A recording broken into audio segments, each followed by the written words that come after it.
Mesdames, Messieurs, vous ne l'avez peut-être pas constaté, mais les portes ont été fermées, ce qui est un signe. Je vois même quelques personnes qui sont encore debout, auxquelles je demande de s'asseoir. Voilà. Donc, nous avons théoriquement encore 3 minutes, mais on va peut-être déjà commencer la séance, si vous en êtes d'accord. Merci de votre fidélité pour celles et ceux qui viennent, on peut dire, chaque année, au débat de la SCAM. À ceux-là, celles-là et aux autres, je signale que le débat de l'année dernière avait lieu le 7 octobre et qu'il avait pour thème défini par moi quelques mois auparavant, l'Israël de Netanyahou. Bon, voilà. Donc je ne rentrerai pas dans les détails. Ça reste gravé. Hein. Et pour celles et ceux qui étaient là, c'est gravé. Ne serait-ce que par l'échange final entre Charles Anderlin et un professeur dans l'amphithéâtre. Voilà, donc ce n'est pas pour dire que la guerre mondiale va éclater dans quelques minutes à Taïwan. Mais enfin, pour ceux qui voudraient s'endormir, là, comme ça.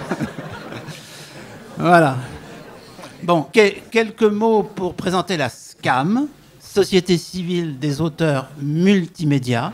Le mot multimédia aurait été inventé à cette occasion par un écrivain un peu injustement oublié, François Billedou. Et ce titre signifie que cette société d'auteurs figure dans la courte liste des grandes sociétés d'auteurs françaises. La France a une tradition du droit d'auteur, de la défense du droit d'auteur qu'il faut saluer au passage. Vous avez tous entendu ou toutes entendu parler de la SACEM, par exemple, pour la musique. Bien, la SCAM s'est créée en 1981, ce n'est pas tout à fait par hasard, autour d'auteurs, on va dire auteurs pour simplifier, pas seulement réalisateurs, de documentaires audiovisuels. Mais elle a largement élargi son domaine de compétences à toute forme dite, de façon peut-être un peu d'ailleurs restrictive, de non-fiction, pas simplement dans l'audiovisuel, dans l'écrit, dans le domaine de la radio, la photographie, etc. Celles et ceux qui, dans cette salle, se découvriraient à cette occasion comme auteurs dans ce domaine, eh bien, la SCAM est là pour vous aider, y compris par des consultations juridiques. Mais le travail de la SCAM, c'est d'aider directement les auteurs, de gérer, ce qui n'est pas négligeable, la répartition des droits. Hein. Donc nous ne sommes pas simplement une société d'aide sociale, nous le sommes aussi, de consultation juridique, mais de répartition des droits, d'aide à toute forme de création, par exemple tout ce qu'on appelle les brouillons d'un rêve, mais également de soutien à des manifestations culturelles, y compris celles-ci. Et le débat de la SCAM, je rappelle que je l'avais lancé en 2013. 2013.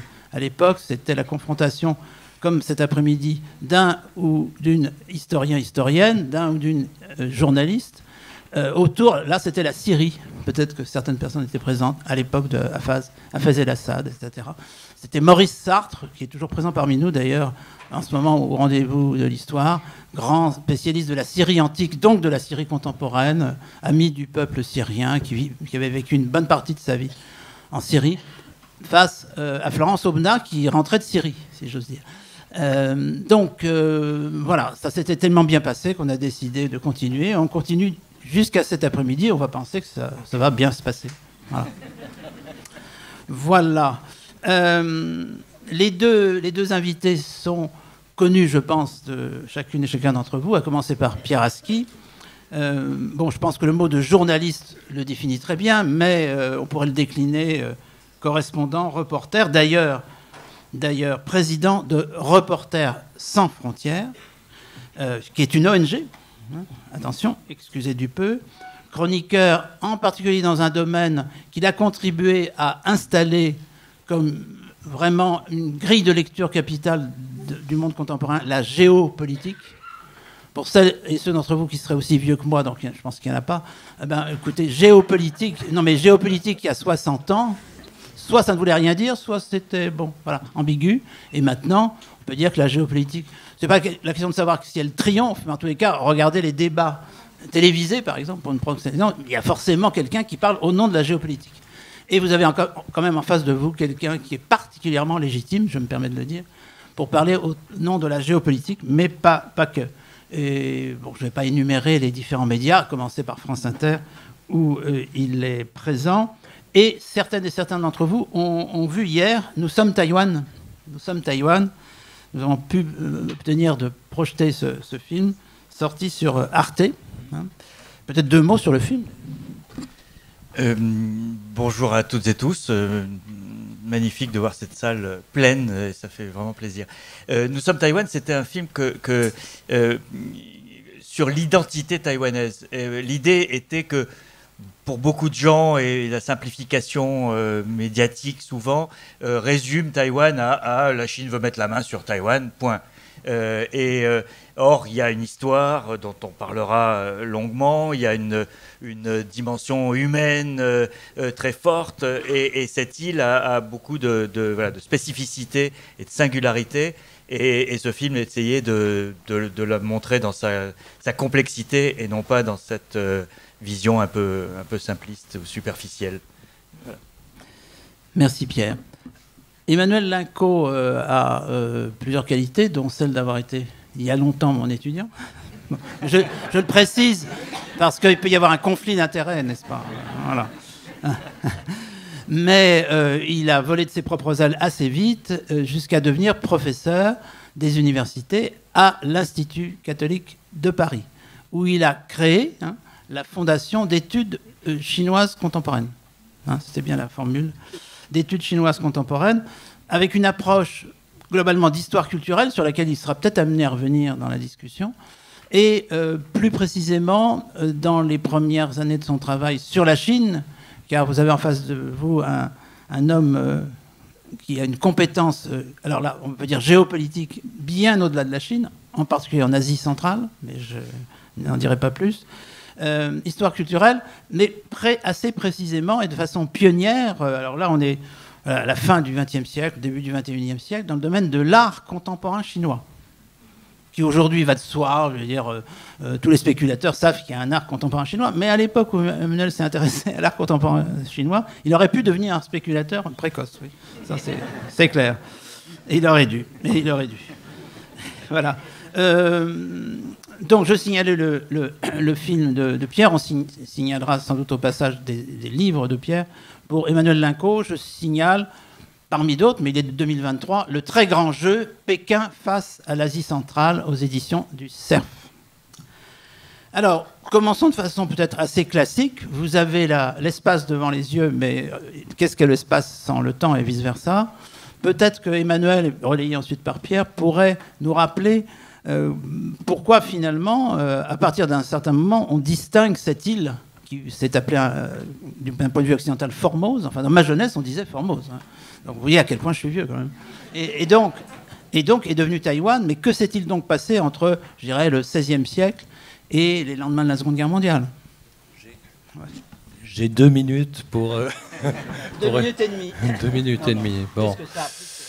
Alors, merci de cette invitation. Et pour dire les choses très rapidement sur Taïwan, à la fois d'un point de vue de la géographie physique, de la géographie humaine et de l'histoire, donc les coordonnées espace-temps. Rappelons évidemment que c'est une île, ça ne vous a pas échappé. Mais ça, c'est très important parce que vous avez très certainement un déterminisme insulaire. Donc, on n'est pas nulle part, on est au centre même de la mer dite de Chine. Je précise bien dite de Chine, parce que évidemment pour les Vietnamiens, c'est une autre appellation qui prévaut, pour les Japonais tout autant. Et on est grosso modo, comme vous le voyez sur la carte, à 120-130 km du littoral chinois. Donc c'est à la fois proche et lointain, notamment, pour actualiser le propos, notamment pour d'éventuelles opérations amphibies. Bon. Jusqu'à présent, dans l'histoire militaire, il n'y a eu que 4-5 débarquements, tous américains. Provence, Afrique du Nord, Normandie, Corée, 4, donc. Bon. Les Chinois, savent-ils le faire? A priori, oui, mais en tout cas, ils ne l'ont pas démontré. Et surtout, le bras de mer est beaucoup plus long. Bon. Je referme cette parenthèse. L'autre chose à rappeler, comme le disait très justement Pascal, l'appellation de l'île longtemps a été Formosa. Donc la merveilleuse, la très belle, etc. Donc terme qui a été donné par les Portugais, les Espagnols et repris par la suite par tous les Européens. Et pour cause, c'est une très belle île. Donc si vous ne connaissez pas, allez-y, parce que c'est très escarpé, beaucoup de montagnes, climat tropical, avec des sommets à plus de 3000 mètres tout de même, enneigés. Et l'appellation qui prévaut désormais, c'est Taïwan.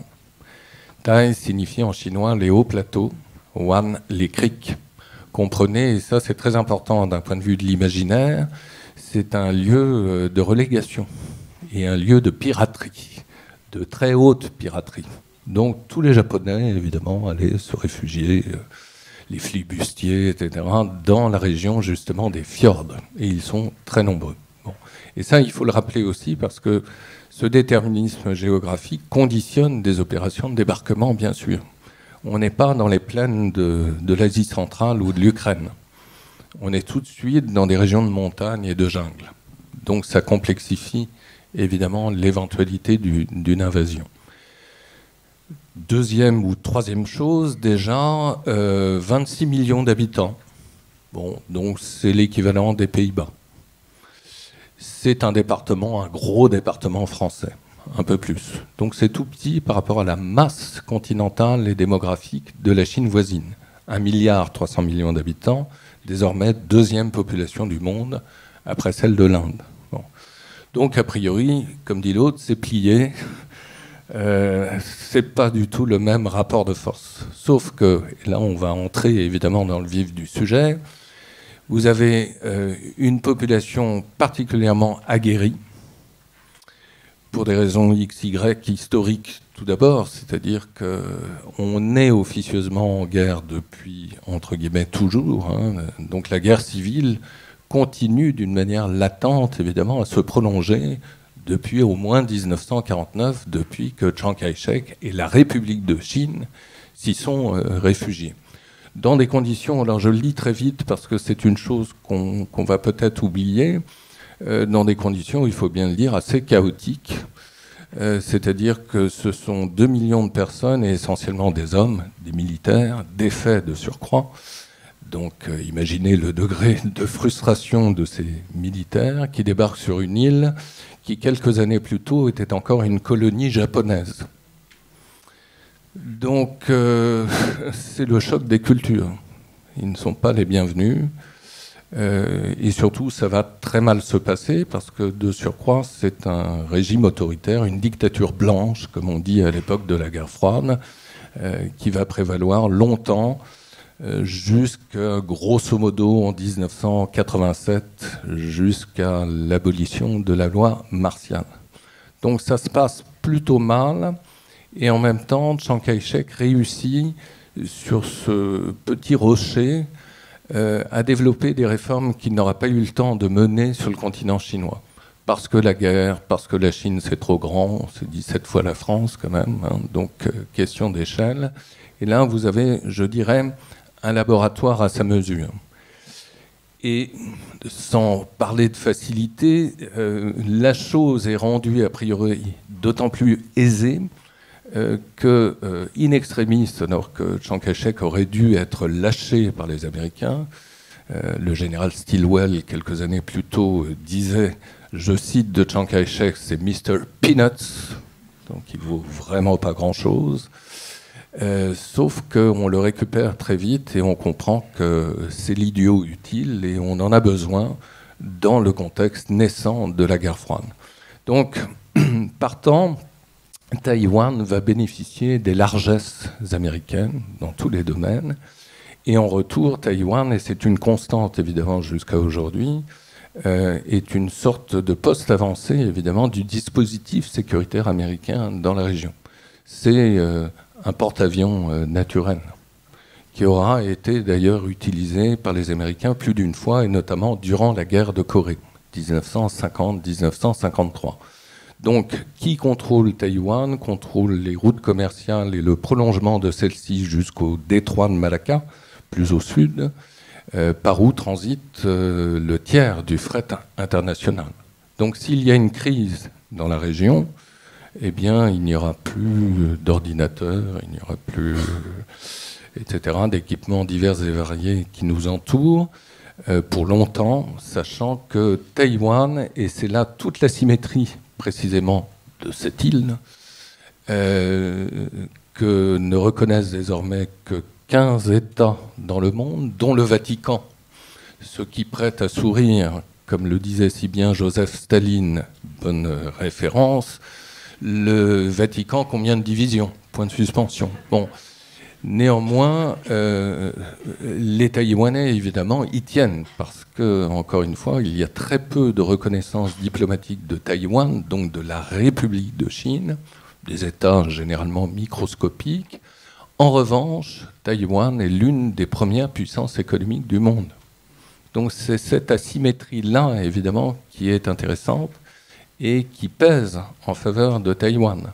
Alors, ce qui est intéressant, évidemment, pour Taïwan, et c'est l'enjeu fondamental, et je céderai tout de suite la parole ensuite à Pierre, c'est que 80% des microprocesseurs dans le monde sont fabriqués à Taïwan ou sous licence taïwanaise, y compris donc dans des entreprises, on en parlait à l'instant en aparté, dans des entreprises taïwanaises établies sur le continent chinois, et d'entre toutes Foxconn, qui est l'un des grands partenaires d'Apple. Et cela est aussi important pour évoquer ensuite les différents scénarios. Y aura-t-il la guerre ou pas? Il faut rappeler quand même que 40 millions d'emplois en Chine continentale, c'est l'une de nos collègues, Françoise Mangin, qui l'a démontré, 40 millions d'emplois en Chine continentale dépendent des multinationales taïwanaises. Donc, de facto, Taïwan est le premier investisseur sur la Chine continentale. Ce n'est pas le Japon, ce n'est pas l'Europe, ce ne sont pas les États-Unis, c'est Taïwan. Ce qui montre le degré d'interdépendance, évidemment, d'un point de vue des économies entre les deux rives du détroit. Donc c'est l'argument massu pour dire généralement, impossible, il n'y aura pas la guerre. Vous n'allez pas, en tant que Chinois, vous tirer une balle dans le pied. Bon. Sauf qu'il y a cette dimension que nous connaissons depuis février 2022, l'irrationalité des hommes. Et le désir irrédentiste, qui est un désir irrépressible, ou presque. Et c'est le désir, évidemment, qui est en grande partie le moteur de l'histoire, bien sûr. Donc, vous voyez, je n'ai pas du tout dit de choses définitives et tranchées. J'ajoute du flou au flou. Alors, je ne suis pas sûr que l'irrationalité soit apparue si récemment dans l'histoire. On pourrait peut-être remonter au moins au néolithique, mais bon, voilà. Mais c'est un autre débat. Je pense que Pieraski voudra peut-être réintervenir sur l'historique de Formosa 1949 ou au-delà, et aussi, sans lui dicter, évidemment, un plan d'exposé, peut-être revenir sur la dimension démographique. En tous les cas, cette identité taïwanaise est en fait plurielle, et finalement, qui veut être taïwanais actuellement? Oui, tout à fait. Je pense que c'est peut-être le complément de cette présentation qu'a commencé à faire Emmanuel. C'est que on a une population qu'on peut, disons, couper en trois de parts inégales. C'est que vous avez d'abord une population aborigène, donc des gens qui pourraient se dire, eux, les vrais Taïwanais, un peu comme en Australie, vous auriez les vrais Australiens, et qui sont aujourd'hui réduits à la portion congrue, qui sont à peu près 3-4% maximum de la population, et qui ont été, comme partout ailleurs, hélas, les victimes de l'avancée des autres peuples, de la colonisation du territoire à différentes époques. Et en particulier, les aborigènes de la plaine ont été exterminés ou assimilés et ne restent plus que ceux des montagnes qui étaient plus protégés. Et donc aujourd'hui, vous avez un phénomène inversé, c'est que la culture et l'identité aborigène de Taïwan est valorisée. la présidente précédente, donc qui a abandonné ses fonctions il y a quelques mois seulement, Tsai Ing-wen, a présenté ses excuses au nom de Taïwan pour le sort qui a été réservé aux aborigènes. Ce qui a, et tout d'un coup, vous avez cette valorisation des cultures indigènes pour une raison politique en particulier, qui est tout ce qui différencie de la Chine continentale est bon à prendre. Et donc vous avez pour la première fois, vous avez un Emmy Award local pour une chanson en langue aborigène, etc., etc. Et la présidente elle-même, lorsqu'elle était encore au pouvoir, avait popularisé le fait qu'elle avait du sang aborigène dans son histoire, etc. Donc ça, c'est le premier morceau de ce découpage de la population. Ensuite, vous avez le gros de la population qui sont des descendants d'immigrants venus du continent, venus de la province qui fait face à Taïwan, le Fujian essentiellement, mais au-delà, à l'intérieur du continent chinois, et qui sont arrivés au XVIIe, au XVIIIe siècle, qui ont été attirés par la pauvreté, fuir la pauvreté sur le continent, venus trouver des terres d'accueil et des terres de développement, et qui sont, par la force des choses, devenus les Taïwanais, puisqu'ils sont la majorité de la population, qu'ils ont une langue qui est la leur, mais qui est celle importée de Chine, mais qui est différente du mandarin, qui était la langue, le Futianhua, la langue du Fujian d'en face, et qu'on appelle aujourd'hui le taïwanais, mais qui est en fait venu du continent à cette époque. Et eux ont traversé une histoire qui est celle à la fois de l'installation dans un territoire qui est à développer et à occuper, puis des différentes strates de l'occupation de Taïwan par différents occupants. Et en particulier les Japonais, qui sont restés environ 60 ans, et qui ont fait de Taïwan une colonie. Ce qui est intéressant parce que ce n'est pas une terre occupée comme ont pu l'être des territoires chinois par la suite au XXe siècle. Ça a été une colonie. Et étrangement, quand on va à Taïwan aujourd'hui, cette époque japonaise n'a pas laissé que des mauvais souvenirs. Elle a même laissé plutôt de bons. Parce que les Japonais ont apporté une modernité qui se développait au Japon. Ils ont fait venir beaucoup de Taïwanais dans leurs universités, etc. Et vous avez toute une génération de gens qui étaient encore actifs il n'y a pas si longtemps, qui ont grandi dans le système éducatif et dans le système universitaire japonais, et qui... c'est très, très étonnant, mais par exemple, Lee Teng-hui, qui a été le premier président démocratique de Taïwan, avait fait ses études au Japon et parlait couramment japonais, et était quelqu'un qui a cultivé ses liens avec le Japon, ce qui agace beaucoup, évidemment, la Chine continentale, qui a diabolisé le Japon pour sa participation à l'occupation et à la guerre sur le continent. Donc il y a un rapport au Japon qui est très différent. Mais donc cette population qu'on appelle taïwanaise de souche, mais elle est de souche plus ancienne que la troisième catégorie dont je vais parler, mais qui est quand même venue du continent. Et la troisième population, et Emmanuel en a parlé un petit peu tout à l'heure, ce sont les gens qui sont arrivés après la défaite du Kuomintang face à Mao en 1949. Donc ce million et quelques de soldats, fonctionnaires, une partie de familles, etc., qui sont arrivés, et qui sont arrivés avec à la fois leur système politique, leur culture politique, les trésors de la cité interdite. Il y a plus de trésors aujourd'hui de la culture chinoise à Taipei qu'à Pékin. C'est assez étrange et étonnant, mais tout ça avait été mis dans des caisses et envoyé à Taïwan au moment de la débâcle du Kuomintang. Et cette population-là est arrivée avec l'idée de reconquérir la Chine.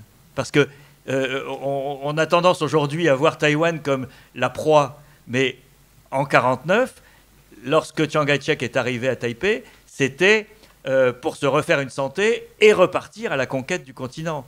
Et il y avait d'ailleurs cette double appétit de conquête. Mao voulait finir le boulot en prenant Taïwan, et Chiang Kai-shek voulait reconquérir le géant continental qu'il avait perdu.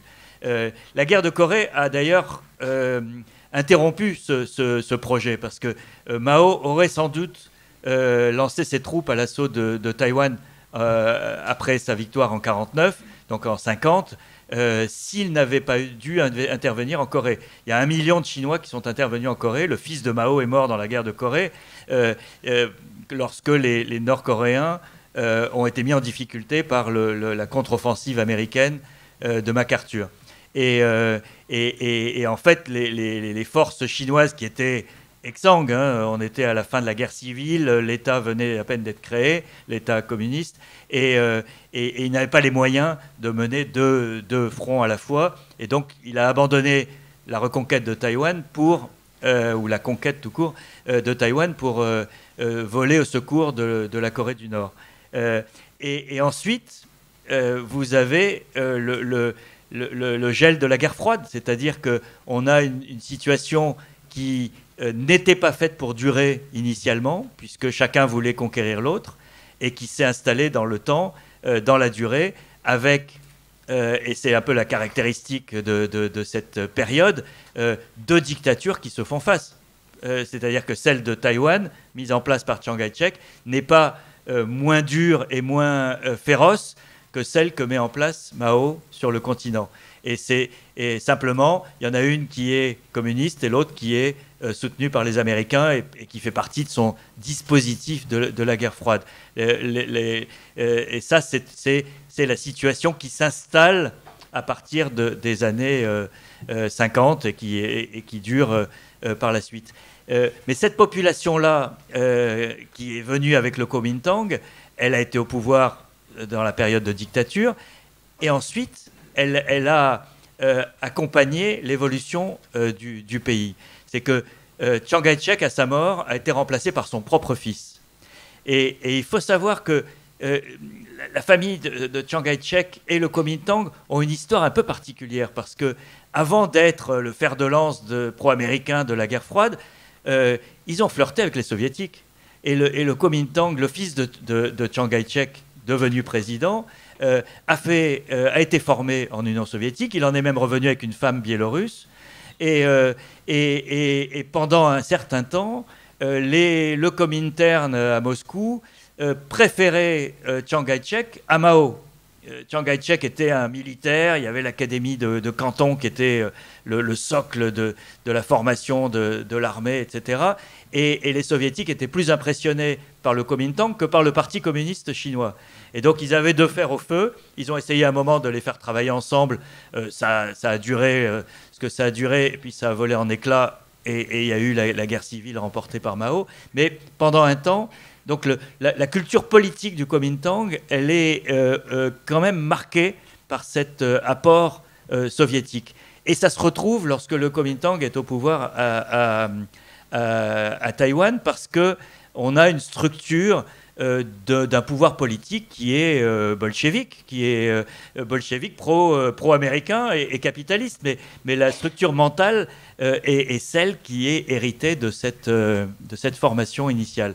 Et c'est intéressant parce que vous avez cette opposition naissante très vite entre la population taïwanaise, donc celle qui est venue du XVIIe, XVIIIe siècle, et ces nouveaux venus de 49, donc, qui occupent toute la structure du pouvoir.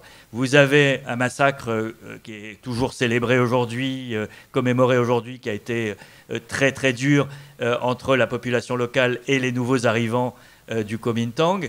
Et ensuite, vous avez une dictature, la loi martiale, qui dure des années. Vous avez l'île verte, qui est l'endroit où on envoie les prisonniers politiques. Vous avez des condamnations à mort. Enfin, une période très très dure.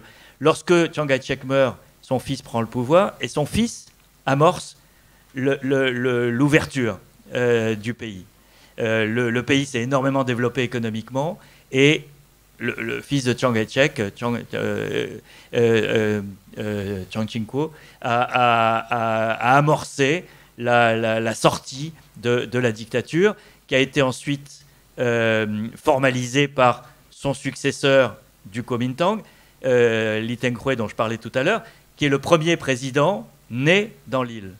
Et c'est très important. 96, c'est la date clé du début vraiment de la sortie de la modernité taïwanaise. Et 99, ensuite, vous avez l'élection, la première alternance politique avec un parti qui, lui, est issu de la population dite taïwanaise, donc chinoise du continent, mais depuis plus longtemps, avec ce parti démocratique progressiste qui est au pouvoir aujourd'hui. Et là, on a cette démocratie qui s'installe, c'est-à-dire qu'on a des alternances démocratiques. Moi, c'est la première fois que je suis allé à Taïwan, c'était en 99 pour la campagne électorale de 99. Et je me souviens d'avoir vu dans un long couloir ce qui tient lieu de métro à Taipei, le soir des derniers meetings électoraux, deux cortèges des deux partis, du DPP et du Kuomintang, qui arrivaient chacun d'un côté du couloir, avec des slogans, des banderoles, etc. Et je me suis dit, mais ça va se terminer en baston, parce que ils étaient chauffés à blanc, ils avaient passé toute la soirée à soutenir leur candidat. Et puis ils se sont croisés, ils se sont lancés quelques slogans l'un à l'autre, et puis chacun a passé son chemin, il n'y avait aucun incident, ce qui était le signe d'un début de maturité et de respect de l'autre qui s'installait. Et ça a été, et ensuite il y a eu plusieurs alternances, et aujourd'hui c'est encore le DPP qui est au pouvoir, enfin qui a la présidence, avec un parlement, maintenant on reviendra là-dessus plus tard, avec un parlement qui lui est contrôlé par l'opposition. Mais tout ça pour dire que cette population, elle a énormément évolué, parce qu'il y a l'aspect générationnel. C'est-à-dire que de génération en génération, on a des gens qui se sont enracinés dans l'île, qu'ils soient venus du continent en 49 ou qu'ils soient venus du continent 3 siècles plus tôt. Et aujourd'hui, vous prenez des jeunes de 20 ans à Taïwan, vous n'avez plus de différence. Même si leurs familles sont différentes, parce qu'elles ont une histoire qui est différente, un rapport au continent qui peut rester différent. Un jeune de 20 ans, né d'une famille historiquement venue en 49, ou d'une famille qui est là depuis 3 siècles, ils sont pareils aujourd'hui. Ils ont le même rapport à l'île, le même rapport à l'identité et le même rapport à la politique. Et ça se traduit d'une manière très forte, je termine là-dessus, sur une étude qui est faite chaque année à Taïwan depuis 3 décennies sur l'identité taïwanaise, comment les gens se définissent. On demande aux Taïwanais de se définir. Et il y a 3 catégories. Il y a Taïwanais et Chinois, ou Chinois. Et il y a 30 ans, c'était un tiers, à peu près.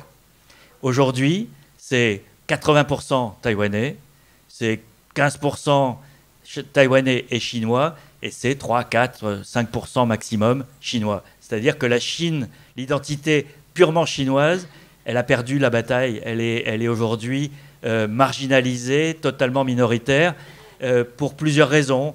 La première, c'est cet enracinement, cette vie. Alors l'insularité joue sûrement un rôle. La deuxième, c'est la démocratisation, c'est-à-dire que la différenciation avec le continent est très forte, évidemment. Taïwan, c'est l'antithèse de tout ce qu'est la Chine. Taïwan était le premier territoire en Asie à reconnaître le mariage pour tous, par exemple. La Gay Pride de Taipei est un grand moment de toute l'Asie qui se retrouve là-bas, etc., etc. Vous n'avez aucun prisonnier politique à Taïwan. Le respect des minorités, je parlais des aborigènes tout à l'heure, comparé avec ce qui se passe avec les Ouïghours de l'autre côté. Donc Taïwan s'est construit comme l'antithèse de ce qui se passe sur le continent. Et la troisième raison, c'est ce qui s'est passé à Hong Kong. Hong Kong est en 2019. Hong Kong est un tournant dans le rapport à la Chine, dans la mesure où une partie du discours chinois vis-à-vis de Taïwan, c'était de leur dire « Mais regardez, on vous propose la même chose en gros qu'à Hong Kong, un pays de système. Vous revenez dans la mère patrie, mais vous gardez votre autonomie politique. Vous voulez votre truc de démocratie, vous le gardez, etc. Et à Hong Kong, c'était prévu pour 50 ans, c'est mort au bout de 25 ans. Et les Taïwanais ont pris conscience tout d'un coup qu'il n'y avait pas une promesse que pouvait faire Pékin qui tenait la route. Et ça a été le basculement total. Alors, Emmanuel, est-ce qu'on peut synthétiser l'action présente, même en remontant déjà sur plusieurs générations, de la Chine populaire? D'abord, son discours officiel, on le devine, mais c'est peut-être intéressant d'en raffiner un peu. Et d'autre part, quels sont les moyens d'influence de la Chine populaire à Taïwan et sur Taïwan?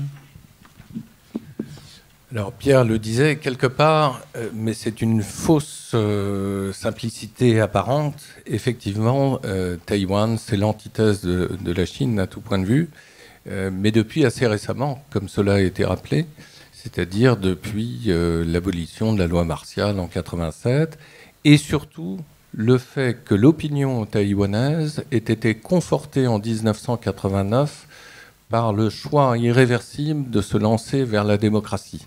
C'est-à-dire, là aussi, contre l'exemple chinois communiste réprimant les étudiants de Tiananmen en 1989. Le déclic, c'est vraiment 1989, et conforté précisément dans ce choix de démocratisation, comme Pierre l'a rappelé, avec les événements de Hong Kong et la promesse non tenue par les autorités de Pékin de respecter l'autonomie démocratique de Hong Kong. Donc, là aussi, se vérifie, comme le disait Héraclite, n'est-ce pas? C'est toujours bon de citer Héraclite, surtout à 14h30, c'est très bien. Ça réveille, d'ailleurs. L'opposé coopère. Et donc, Taïwan est tout simplement ce que n'est pas la Chine. Bon. Alors, néanmoins, la Chine, pour des raisons liées à son histoire, qui a été rappelé aussi, considère Taïwan comme faisant partie, évidemment, du territoire national. C'est d'ailleurs stipulé comme tel dans la Constitution depuis 2004. Hein, et Xi Jinping a clairement annoncé la couleur en disant que Taïwan reviendrait à la Chine continentale, sans dire vraiment comment, mais en tout cas, c'est un projet. Bon, et d'une manière générale, historiquement, je pense qu'il faut toujours prendre au premier degré ce que vous dit un dictateur. Hein. Vous relisez Mein Kampf, tout est dans le programme, hein, et c'est appliqué à la lettre. Hein. Bon. Donc quand Xi Jinping vous dit que Taïwan c'est très important, il faut le croire et pas seulement sur parole. Et je dirais que là aussi, d'un point de vue des imaginaires politiques, c'est pour comparer les différentes configurations, ce que nous avons un peu connu sous la Troisième République avec l'Alsace et la Lorraine. C'est la ligne bleue des Vosges. Si vous voulez vous disputer avec des Chinois à table, vous évoquez Taïwan. Voilà. Si vous voulez vous en débarrasser assez rapidement, vous évoquez Taïwan et évidemment le Tibet. Car, comme l'a rappelé, ce sont les recettes de cuisine pour... Bon. Comme l'a rappelé Pierre, en effet, ce principe de un pays, deux systèmes, Igwo Lianzhe, a été d'abord appliqué au Tibet. Ça, c'est une chose qu'on a perdue de vue et que les Chinois ont ensuite proposé, bien sûr, à Hong Kong et ensuite à Taïwan. Bon. Mais on est échaudé, évidemment, du côté de Taïwan et on sait très bien que ce sont des accords de dupes. D'autant que, d'un point de vue, encore une fois, des perceptions, l'image même de la Chine à Taïwan a considérablement changé. C'est-à-dire que la Chine, c'est le grand autre avec un A majuscule. Sentiment qui est renforcé par le fait, on évoquait les aborigènes tout à l'heure, qui ne représentent que 3-4% de la population, c'est pas grand-chose, vu qu'ils ont été pour la plupart décimés, mais se redécouvre aussi tout ce passé anté-chinois de l'île. Et ça, c'est extrêmement important, alors au nom de la démocratie, hein, c'est-à-dire qu'on accorde davantage le droit de citer de ces minorités, mais aussi parce que l'on découvre, les archéologues l'ont attesté d'une manière absolument passionnante, que tout le peuplement de l'Océanie, voire même de la Polynésie française, est originaire de Taïwan. De même qu'il existe des affinités de langue entre les langues des aborigènes et des populations malgaches, donc à l'autre bout. Donc là, vous avez soudain une profondeur à la fois culturelle, mais aussi stratégique, par rapport à l'énorme Chine et son hégémonie, que même les gens d'origine chinoise découvrent. C'est-à-dire que Taïwan, c'est à part. Et Taïwan, encore une fois, c'est une île. Et c'est une île marquée précisément par une très grande diversité humaine. Alors, Pierre a rappelé effectivement les premiers arrivages de populations souvent déshéritées qui venaient d'en face, tout simplement. Réservoir inépuisable de main-d'œuvre sur le temps long, les provinces du Guangdong, du Fujian, etc., etc. Donc ce sont des candidats, évidemment, au départ. Bon. Mais en 1949, véritablement, c'est le choc des cultures parce que vous avez souvent, d'ailleurs, dans cette armée défaite de Chiang Kai-shek, cette fois-ci des Chinois qui viennent du Nord. Donc en fait, Taïwan va être un creuset expérimental sous la férule d'une dictature, celle du Kuomintang, de populations qui ont connu déjà des trajectoires historiques très très différentes. Et d'ailleurs, je sais l'appétence de Pascal pour la culture culinaire. Taïwan, de ce point de vue-là, est un reflet de toute la Chine et de tous ses savoir-faire culinaires. Vous avez à la fois, bien sûr, de la culture japonaise, du fait même de la colonisation de l'île, mais aussi des traditions culinaires venues du nord comme du sud de la Chine. Bon. Vous avez un beau film taïwanais, il y en a plusieurs, mais sur ces thématiques-là, c'est salé sucré. Ah oui, très très beau film, absolument. Ouais. Et donc, bon, la Chine ne saurait renoncer à Taïwan, alors, parce que, vous l'avez compris, évidemment, c'est stratégique, mais vu de Pékin, ça serait aussi une possibilité de s'assurer d'une profondeur stratégique, comprenez, d'accéder à l'océan Pacifique. Vous allez me dire, a priori, vu la carte, vous passez à gauche, à droite, normalement, ça se fait. Sauf que vous avez ce que l'on appelle la barrière de corail. C'est-à-dire qu'à l'ouest de l'île, vous avez 200 mètres de fond. Ce qui est déjà beaucoup, mais pas suffisant pour des sous-marins. En revanche, vous êtes à l'est de l'île, vous accédez tout de suite aux abysses, 5000 mètres de fond. Donc, pour les Chinois, évidemment, c'est une position stratégique clé à leur tour. Donc, et c'est la raison pour laquelle Taïwan représente autant de pression et le point, je dirais, de cristallisation de toutes les tensions sino-américaines. Parce que les Américains comprennent bien, encore une fois, que c'est la dernière digue avant la progression probable de la Chine beaucoup plus à l'est. Alors, les moyens de pression sont très divers, déjà par la langue, bien sûr. C'est-à-dire que la Chine essaie de faire jouer la fibre pan-nationale. Nous sommes tous des Chinois, ce qui n'est pas tout à fait faux, bien sûr. Et là aussi, le scénario d'une guerre peut paraître improbable parce que s'il y avait une guerre, ça serait a priori contre-productif pour le régime de Pékin. C'est-à-dire que ça serait une guerre de Chinois entre eux. Donc, bon.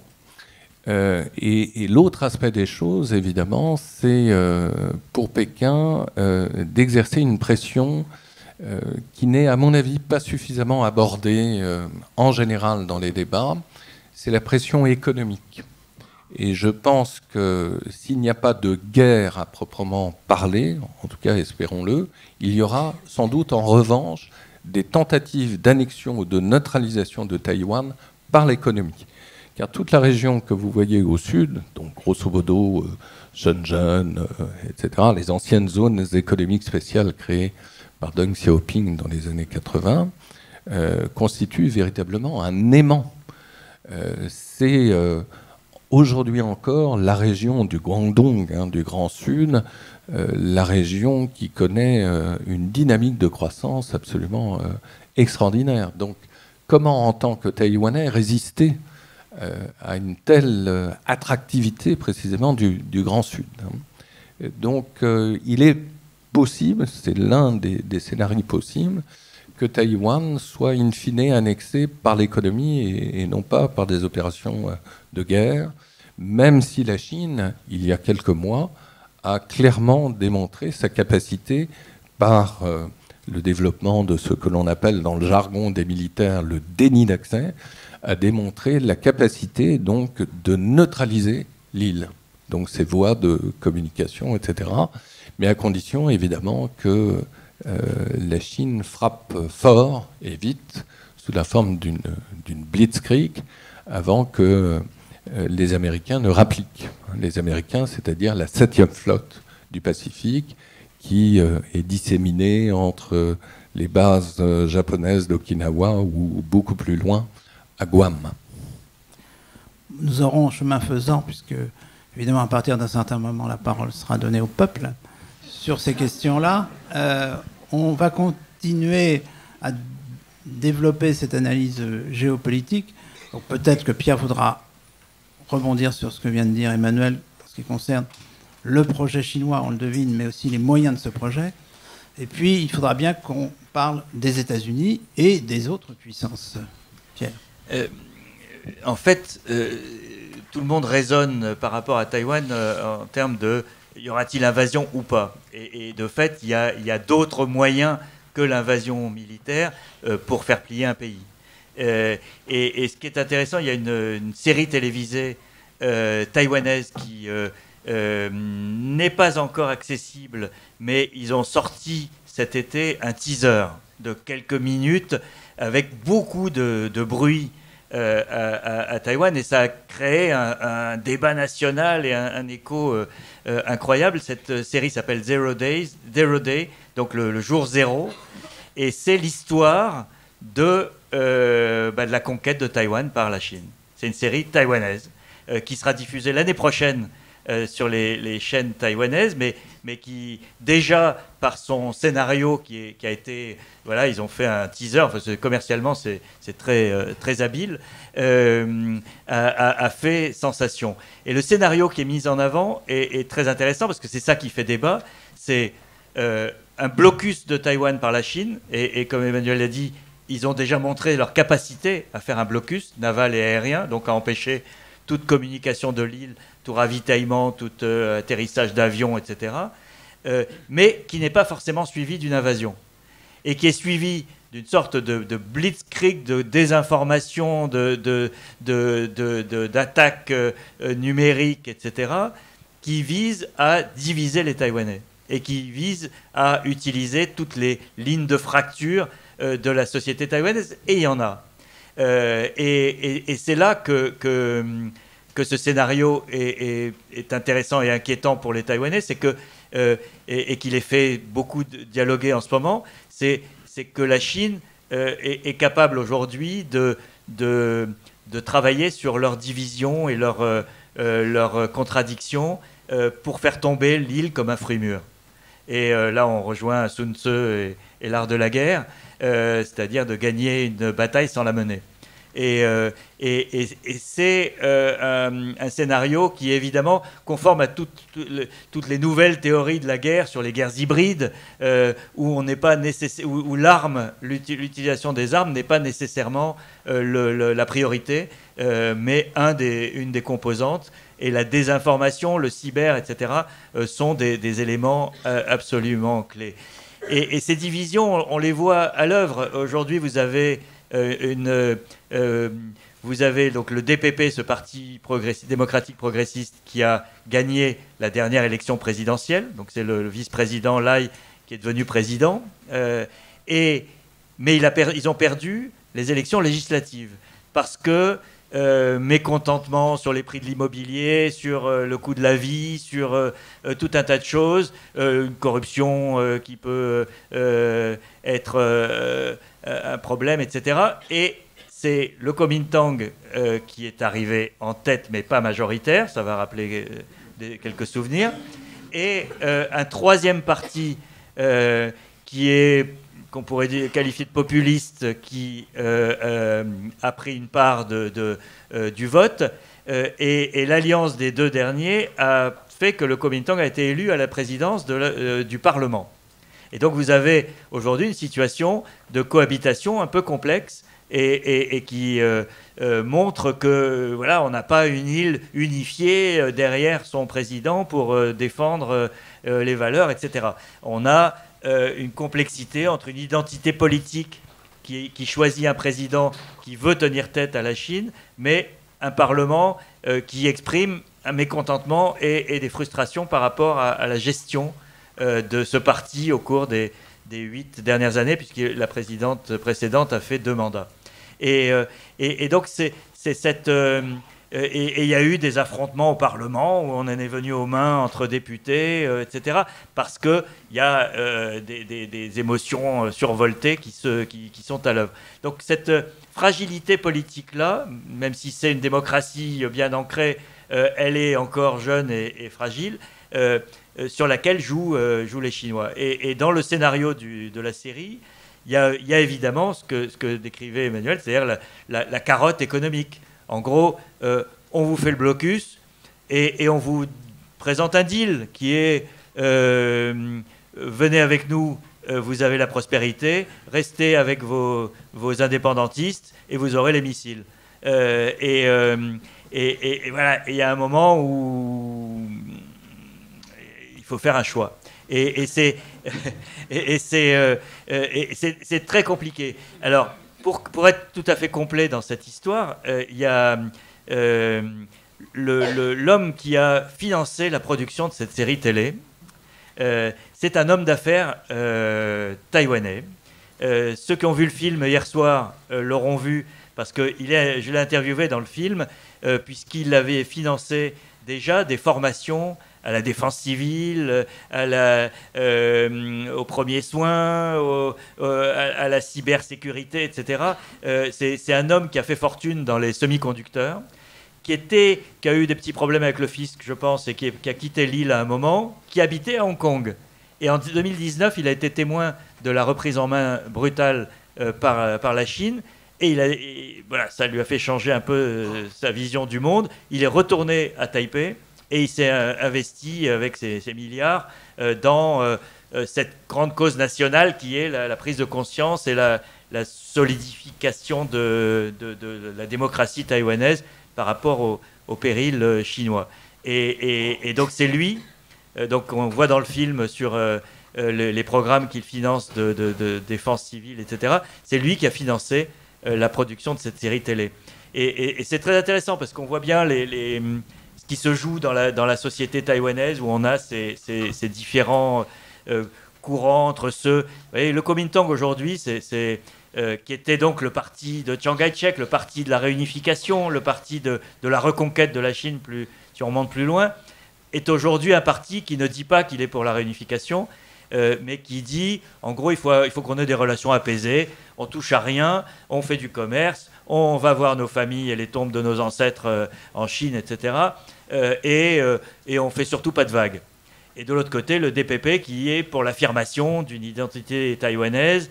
Le président actuel a fait une sortie il y a quelques jours qui a provoqué la colère de Pékin.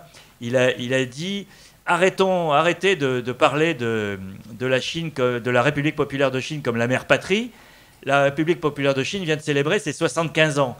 Nous, la fête nationale était avant-hier, le 10 octobre en Chine. Le 10 octobre, c'est la création de la République à Pékin en 1911.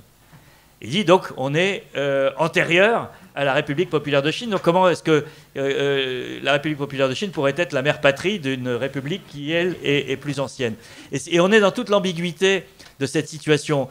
C'est-à-dire qu'à la fois on affirme qu'on n'est pas chinois politiquement, mais en même temps la fête nationale, c'est un événement qui s'est passé à Pékin. C'est pas un événement qui s'est passé à Taipei. C'est pas la proclamation d'indépendance.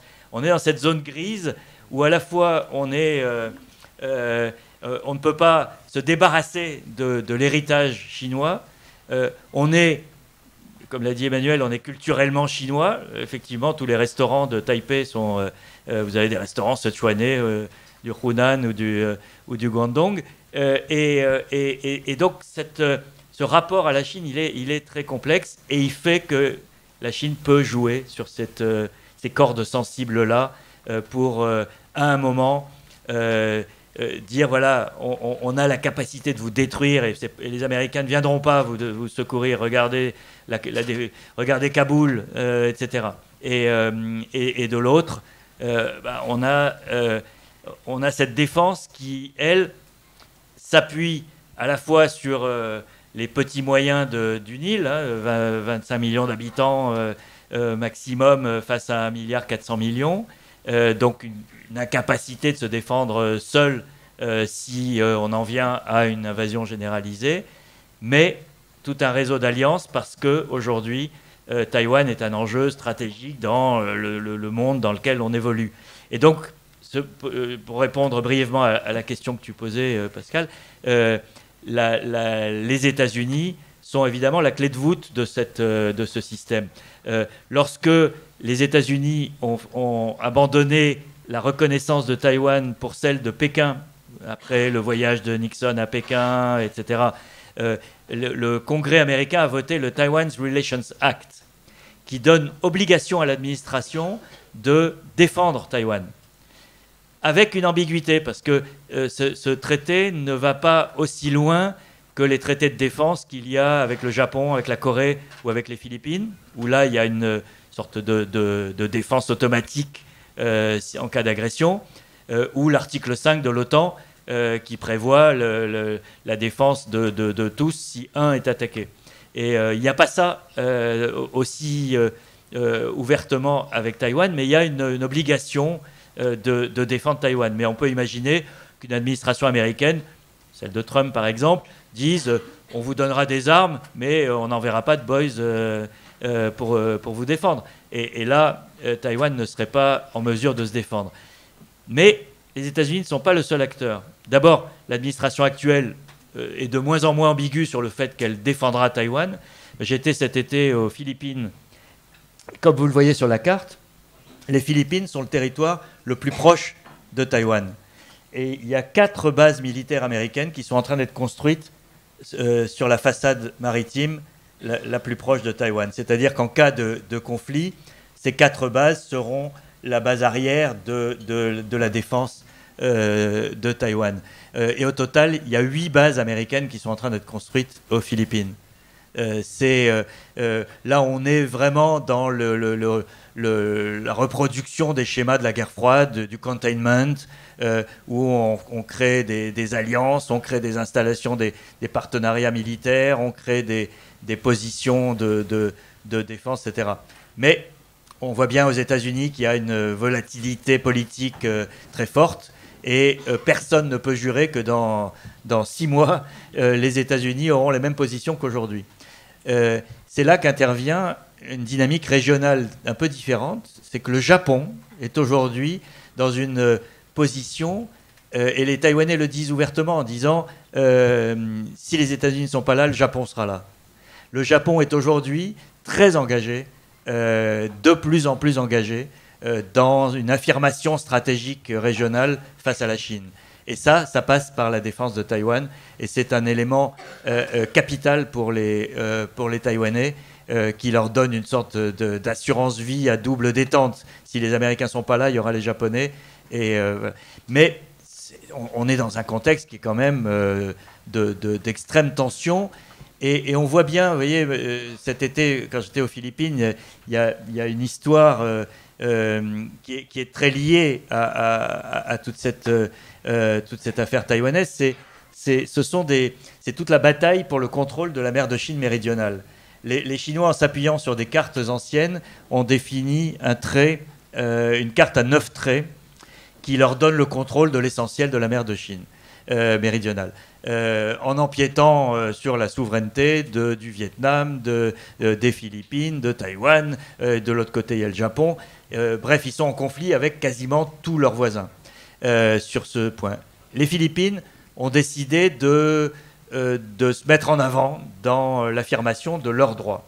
Et en 2015, ils sont allés devant une cour internationale et ils ont gagné face à la Chine. La Chine a refusé de reconnaître le jugement du tribunal international. Et il y a des batailles qui se déroulent aujourd'hui autour de quelques îlots. Et il y a un film qui devrait être fait sur ce sujet parce que c'est assez incroyable. Mais vous avez un endroit qui s'appelle Second Thomas Shoal, où il y a quelques rochers qui sortent de l'eau, inhabités. Et lorsque la Chine a fait main basse sur quelques îlots comme ça, ailleurs en mer de Chine méridionale, elle a construit des bases aériennes et navales en plein milieu de la mer.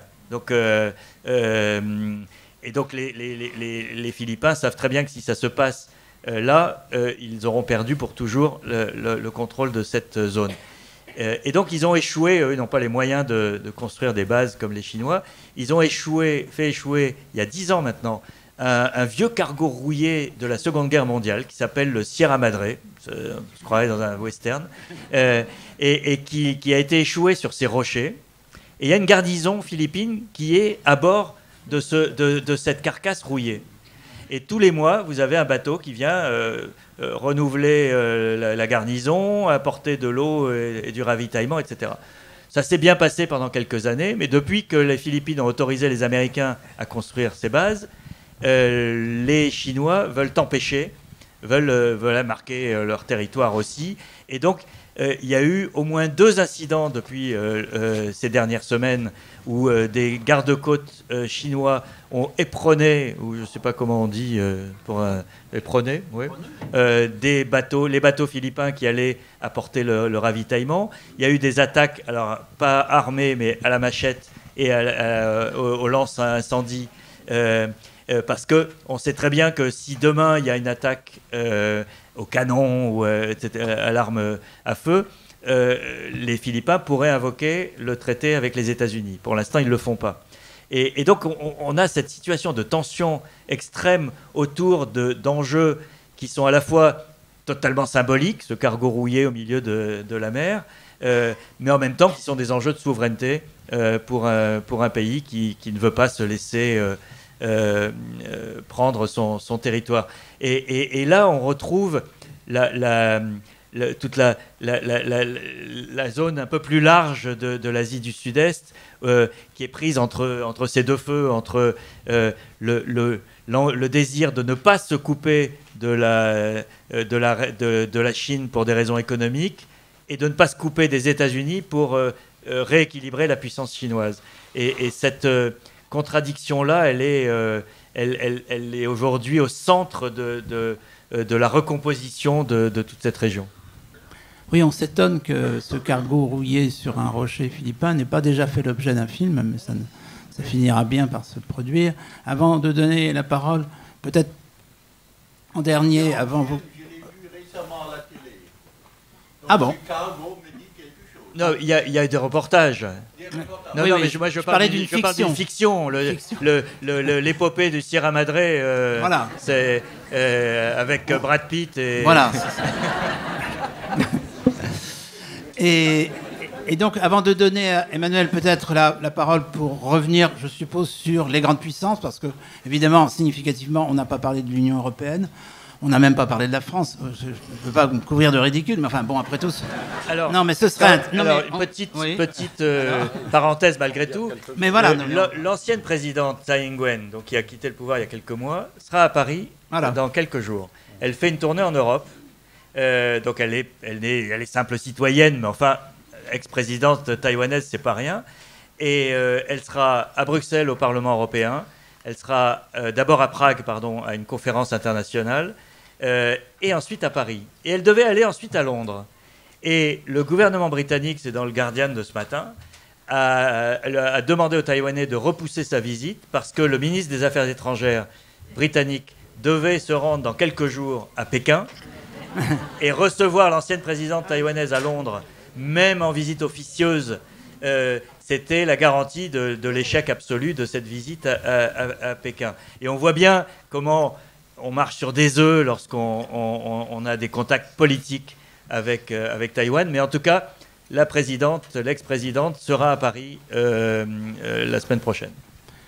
Donc, je vais donner la parole à Emmanuel et puis ensuite surtout à chacune d'entre vous, peut-être pas quand même chacune, mais soyons démagogues, puisque Pierre a fait une allusion au voyage de Nixon en Chine.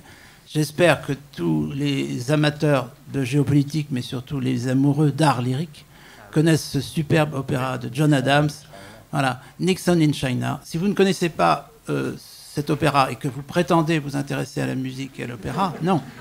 Donc j'espère que celles et ceux qui, par exception dans cette salle, n'auraient pas encore vu, entendu cet opéra, y compris, c'est un avis personnel, et je ne vais pas lancer un débat là-dessus, y compris l'aria de Madame Mao, qui pour moi, je ne plaisante pas du tout, est l'équivalent XXe siècle de La Reine de la Nuit. Non, mais c'est très sérieux. Donc, voyez donc, écoutez donc Nixon in China, vous n'aurez pas perdu votre temps. Alors, sur les grandes puissances, peut-être quelques mots avant qu'on donne la parole au public. Alors, plusieurs choses qui vont faire écho à ce que disait Pierre.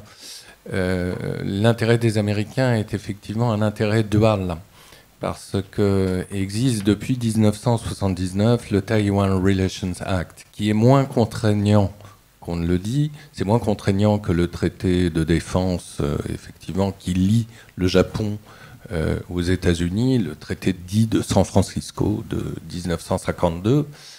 Mais il est clair que pour les Américains, c'est la région qui compte, hein. Et cela a été clairement évoqué dès 2011 par Hillary Clinton, qui était alors secrétaire d'État aux Affaires étrangères, et qui a prononcé cette fameuse formule l'Asie du Sud-Est est l'axe pivot des intérêts stratégiques américains, et Taïwan fait partie évidemment de l'Asie du Sud-Est, hein. Donc sur le plan économique c'est vital, sur le plan stratégique ça l'est aussi.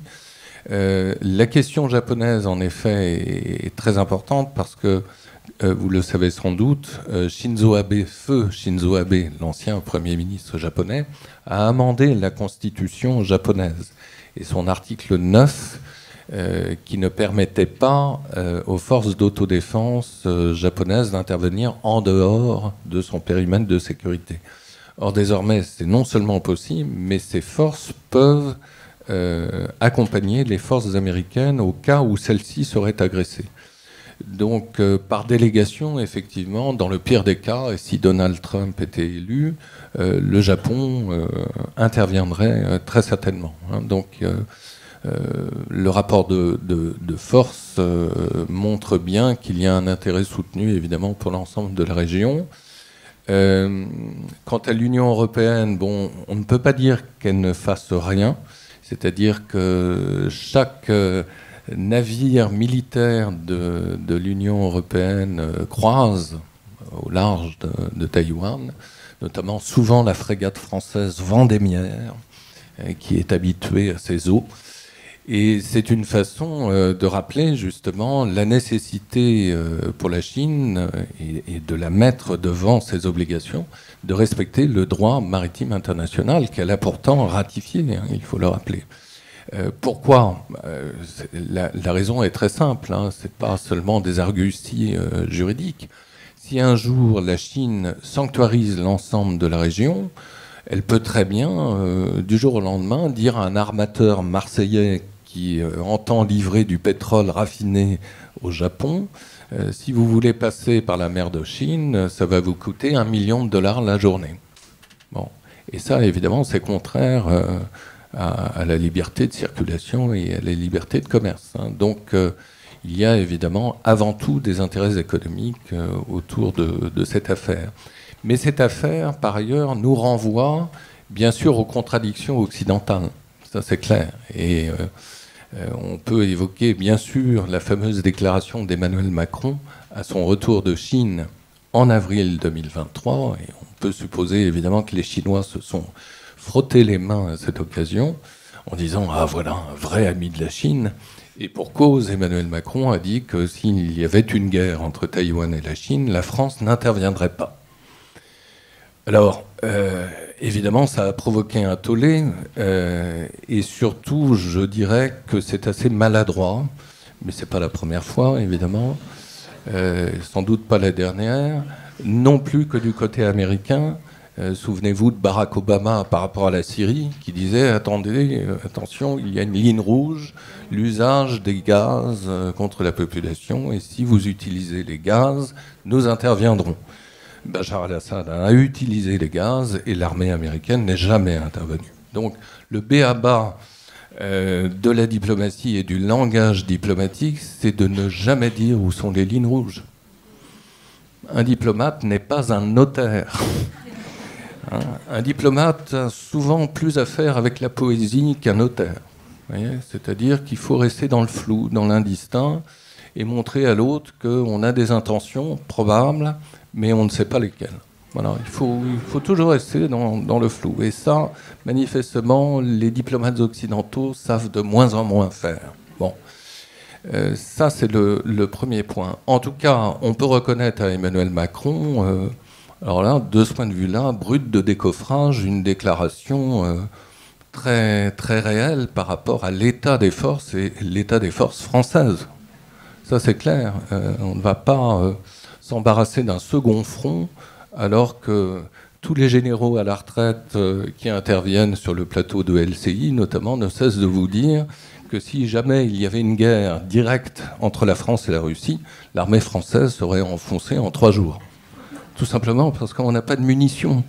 On fabrique des Rafales comme on fabrique des robes chez Dior. C'est de la haute couture, c'est magnifique, mais on sort 2 avions par mois. Vous voyez, donc c'est loin d'être suffisant. Donc évidemment, nous n'avons pas les moyens d'intervenir dans une guerre entre les deux Chines, c'est absolument impossible.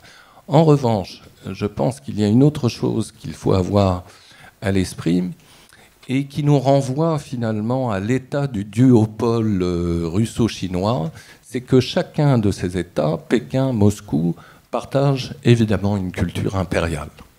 Et ça, c'est évidemment très important, parce que qu'est-ce qu'un empire ? Un empire n'est pas un État-nation. Un empire n'a pas de frontières. Bon, il peut établir, comme on disait à l'époque romaine, un limes, qui a donné en français et en anglais le mot limite. Mais ces limites sont rétractables au gré des circonstances. Un empire est une sorte de pneuma, si vous voulez, qui se contracte, qui se rétracte au gré des circonstances, précisément. Et l'Empire, à travers justement cette situation, mais ce n'est pas la seule, parce qu'il y a des symétriques de situation en Asie centrale, mais aussi tout particulièrement par rapport à l'Inde, la Chine ne reconnaît pas les frontières d'une manière générale et de moins en moins. C'est ça qui est intéressant. Et elle rejette, d'un point de vue, je dirais, de la rhétorique du régime, l'architecte dite westphalienne, celle de 1648, qui établit comme principes cardinaux, mais des principes, somme toute, culturellement européens, avant tout, des principes selon lesquels les frontières sont intangibles, les États sont souverains, etc. Là, la Chine ne cesse de vous dire qu'à la hauteur de l'Himalaya, par rapport à l'Inde, encore une fois, ou dans la région du sud de la mer de Chine, la mer de Chine, c'est Mare Nostrum. Voilà. Et donc, en fait, ça nous renvoie, sinon à des valeurs, tout au moins des cultures politiques fondamentalement différentes. Voilà. Bien. Avant de vous donner la parole, je voudrais apporter une réflexion d'historien, donc forcément de comparativiste. On a beaucoup évoqué à propos de l'Ukraine Munich. Il suffit de se pencher sur l'histoire de la Tchécoslovaquie pour savoir qu'on ne peut pas réduire la question du statut de la Tchécoslovaquie en 1938, voire plus tard, toujours à son détriment, à une dimension géopolitique. La Tchécoslovaquie de l'entre-deux-guerres, et ça c'est peu connu, mais je l'avais expérimenté dans des recherches antérieures, c'était un modèle de démocratie libérale et sociale, ce qui est unique en Europe centrale. Donc lâcher la Tchécoslovaquie, ça voulait dire effectivement, c'était catastrophique en ce qui concerne les anticipations de stratégies diverses et variées. C'était aussi d'un point de vue, alors qu'on pourrait qualifier d'intellectuel, voire d'éthique, mais je ne vais pas m'aventurer, c'était sacrifier une démocratie modèle. Donc, vous voyez le lien entre ce qu'on vient de dire depuis une heure et la question qui, comme on le sait, en ce moment s'élève à une hauteur telle que l'Ukraine est dans le sujet. Des questions, nous avons une vingtaine de minutes. Monsieur. Oui, bonjour. On n'avait pas évoqué les conflits taïwanais qui sont les îles qui dépendent de Taïwan, qui sont accolées au continent chinois. Donc dans ce cas-là, effectivement, les Chinois sont à portée de fusil, ils n'ont pas la mer à traverser pour conquérir ces îles. On peut se poser la question pourquoi les Chinois n'envahissent pas ces 3 ou 4 îles qui sont au pied du continent, si je puis dire. Est-ce qu'on peut imaginer un scénario, si je puis dire, à la Poutine avec la Crimée, où on commence par ces îlots-là, par exemple? La réponse est oui. Oui. C'est vrai que ces îlots, enfin, dans le documentaire, ceux qui ont vu le documentaire hier, il y a une scène qui se passe dans l'île de Kinmen et on voit les tours sur le continent chinois. C'est par temps clair, c'est à portée de regard. Il n'en ferait qu'une bouchée. C'est clair que si la Chine demain décidait de les prendre, elle les prendrait sans aucune difficulté, et ça ne serait sans doute pas un casus belli suffisant pour déclencher une guerre généralisée entre la Chine et les États-Unis. Donc, oui, il pourrait le faire. Ça aurait des conséquences, parce que ça détruirait le statu quo, ça aurait des conséquences graves, sans être totalement déclencheuse d'un conflit général, et donc ils le feront qu'en avertissement, comme ultime avertissement avant une crise majeure. Aujourd'hui, ça n'est pas leur intérêt de le faire. La prise serait totalement négligeable. Il n'y a pas non plus la dimension symbolique ou romantique qu'a la Crimée pour Poutine. Et donc, ça serait une prise de guerre sans grand intérêt stratégique et qui déclencherait des réactions graves. Donc, il le ferait. Je pense que ça serait le dernier avertissement, mais il pourrait le faire demain matin sans aucun problème d'un point de vue militaire. Emmanuel, d'accord? Oui, d'accord. D'ailleurs, il y a eu un banc d'essai réalisé par Mao Tse-tung en 1950 qui pouvait faire supposer, comme on l'avait dit tout à l'heure, qu'il y aurait une invasion lorsque Mao Tse-tung a bombardé ces îles pendant près d'1 an. Et puis ensuite, il s'est rétracté du fait de la priorité donnée au front coréen. Madame? Oui, bonjour. J'ai une question assez simple. On a évoqué le président Xi, mais on n'a pas développé ce point. Quelles seraient les possibles fragilités du pouvoir personnel du président Xi, je ne sais pas, moi, peut-être dans les mois ou dans les années à venir. Aujourd'hui, c'est l'homme fort. On a clairement l'impression qu'il s'implique très personnellement dans ce projet. Mais voilà, y a-t-il des fragilités autour de sa personne? Emmanuel, puis Pierre. Emmanuel. Vous savez ce que disait Paul Valéry, un homme seul n'est jamais en bonne compagnie. Or, Xi Jinping est de plus en plus seul. Et c'est ça qui est très inquiétant, c'est-à-dire qu'il y a de moins en moins de garde-fous au sein du Politburo. Et c'est la raison pour laquelle on peut éventuellement penser qu'il serait prêt à envahir, parce qu'il n'y a plus de frein au sein même du régime.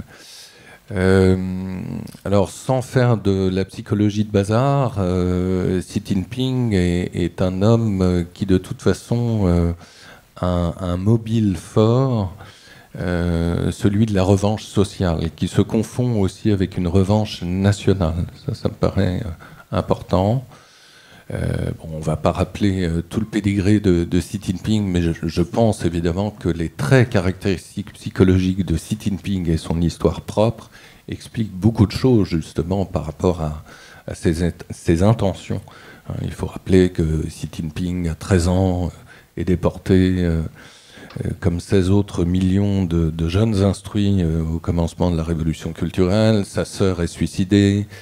Sa mère demande le divorce pour protéger sa progéniture aussi. Donc ça laisse des traces. Et ensuite, Xi Jinping, malgré la réhabilitation de son propre père, Xi Jong-sun, par Deng Xiaoping, le successeur donc de Mao, va être refoulé du Parti communiste chinois quant à sa candidature près de 11 fois. Donc, comme dit l'autre, il a la rage, quoi. Voilà, il a la rage. Il est né en 1953 et malgré son côté bonhomme, il a la rage. Il y a des gens qui sont nés en 53 qui n'ont pas la rage, n'est-ce pas? Oui, mais on ne m'a pas refusé 11 fois au Parti communiste. Alors Pierre. Juste un petit détail complémentaire.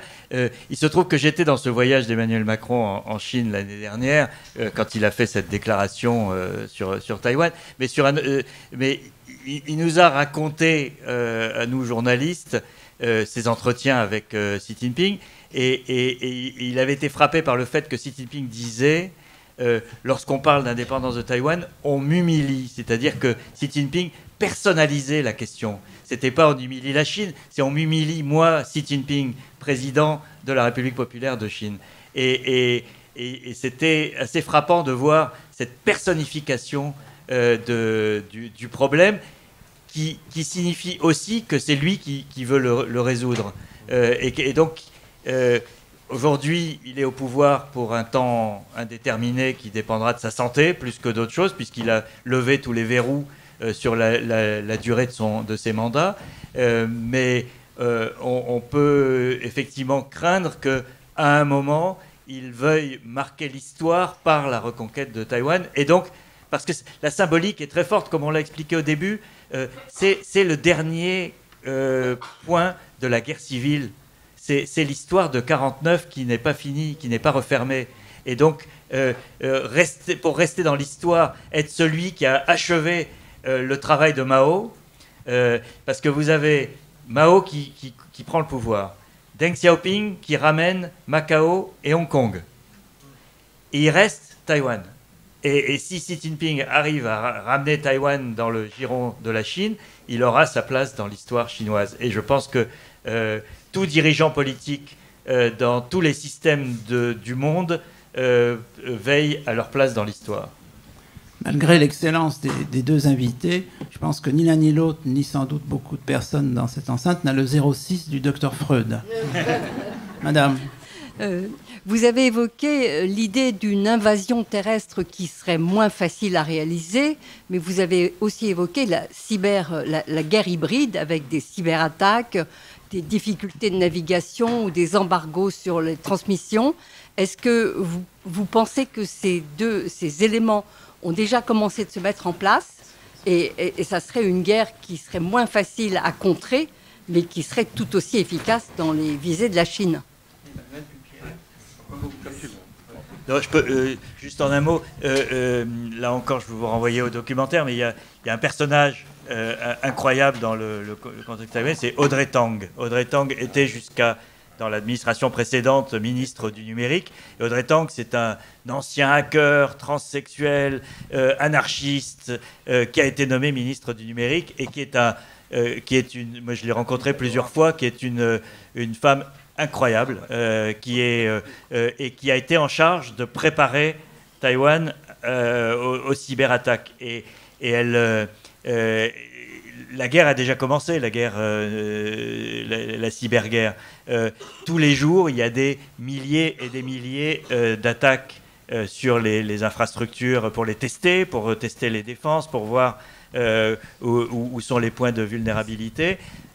Et de l'autre côté, vous avez une désinformation qui est facilitée par le fait que c'est la même langue des deux côtés du détroit. Et donc, la désinformation est encore plus facile que lorsque les Russes doivent traduire dans d'autres langues avec quelques maladresses parfois de Google Trad.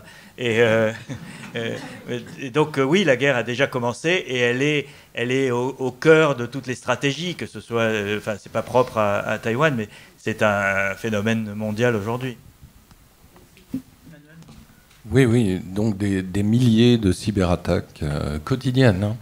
Et en cela, Taïwan est aux avant-gardes des attaques d'un régime autoritaire. C'est la raison pour laquelle, d'ailleurs, il y a une coopération soutenue entre l'Union européenne et Taïwan dans ce domaine. Parce que toute l'expérience de Taïwan est bonne à prendre, justement, pour analyser quels seront les futurs chevaux de Troie, etc., etc.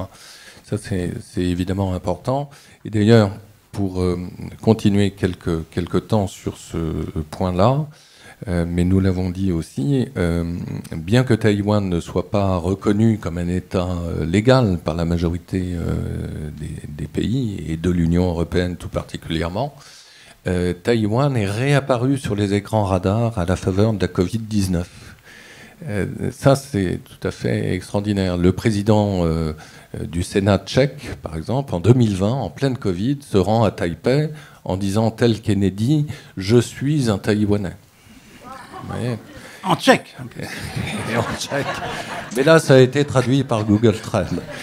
Et l'autre anecdote aussi assez savoureuse qui montre quand même que nous avons un bon disciple de Machiavel, Emmanuel Macron, malgré tout. Parfois, il y a des fulgurances assez machiavéliques, je dois dire.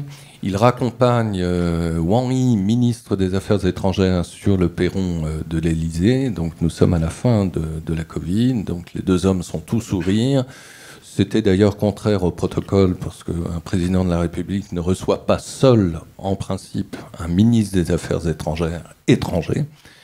Mais peu importe, au moment même où les deux hommes se saluent, l'agence France-Presse annonce la création d'un deuxième bureau de représentation de Taïwan à Aix-en-Provence. Donc, chose très intéressante, qui montre bien qu'on ne prend pas le chemin de la reconnaissance diplomatique de Taïwan, mais clairement, Taïwan revient en odeur de sainteté. Une dernière question et des réponses très brèves des deux invités. Monsieur, il y a un micro. Attendez qu'on... Ah bon, j'avais vu. Bon, alors, posez votre question, mais nous allons être obligés d'arrêter dans moins de 10 minutes. D'accord. Moi, c'est au sujet du nom. Vous dites Taïwan, ça me fait très plaisir parce que je pense que... Mais je connais des gens qui sont taïwanais.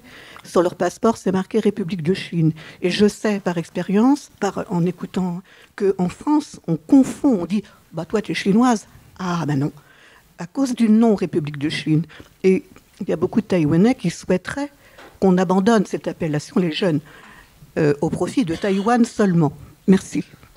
Oui, peut-être un commentaire rapide, Pierre. C'est un casus belli pour la Chine. Ouais.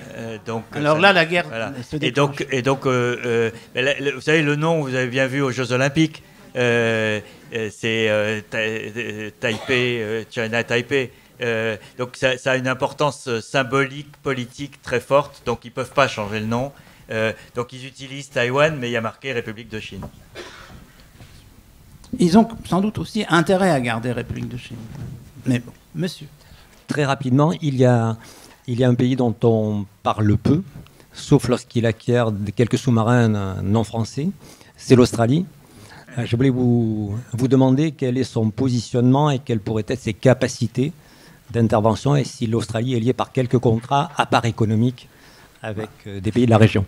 2 mots, Emmanuel, puis Pierre, et on va s'arrêter là. Alors, bonne question. Comme vous le savez, l'Australie est membre de plusieurs organisations et architectures militaro-stratégiques, le Quad, l'AUKUS, souscrit au projet Indo-Pacifique, comme Taïwan précisément. Enfin, comme Taïwan. Taïwan cherche à se rapprocher justement de ces différentes organisations.